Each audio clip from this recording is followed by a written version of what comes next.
इस वीडियो में हम लोग 3 मिनट के अंदर जानने का प्रयास करेंगे law of conservation of energy. साथ ही साथ हम लोग ये भी जानेंगे कि law of conservation of energy का पोटेंशियल एनर्जी और काइनेटिक एनर्जी से क्या संबंध है। तो law of conservation of energy planet में जितने भी चीज़ें हैं सब के लिए एप्लीकेबल है, सबके लिए वैलिड होता है।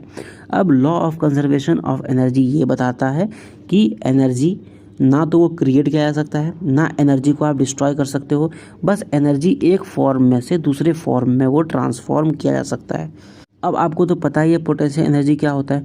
पोटेंशियल एनर्जी वो एनर्जी होता है जो किसी भी ऑब्जेक्ट में हो जब उसका पोजीशन या उसका शेप चेंज किया गया।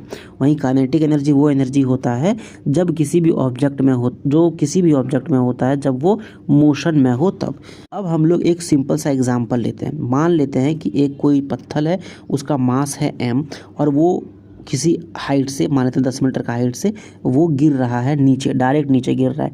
यहाँ पर ग्रेविटी उस पत्थर पे काम कर रही है। अब उस पत्थर में क्या होगा, पोटेंशियल एनर्जी होगा। जब उस पत्थर को उस हाइट पे रखा जाएगा तो उसमें क्या होगा, पोटेंशियल एनर्जी होगा। पोटेंशियल एनर्जी यानी कि m + g n × g × h, ठीक है। और वहाँ पर काइनेटिक एनर्जी 0 होगा। क्यों? क्योंकि वहाँ पर कोई भी मोशन नहीं है उस पत्थर में, वो उस पत्थर में 0 मोशन है, इसलिए काइनेटिक एनर्जी भी 0 होगा और जो पोटेंशियल एनर्जी है वो मैक्सिमम होगा। अब जैसे हम लोग उसको उस हाइट से नीचे छोड़े, उसमें मोशन स्टार्ट हो गया।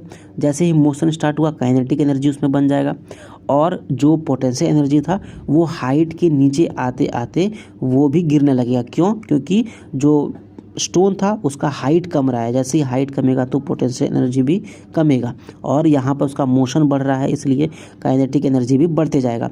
फिर एक समय आएगा एकदम ज़मीन के पास जब हाइट 0 हो जाएगा और काइनेटिक एनर्जी जो मोशन है वो सबसे ज़्यादा हो जाएगा।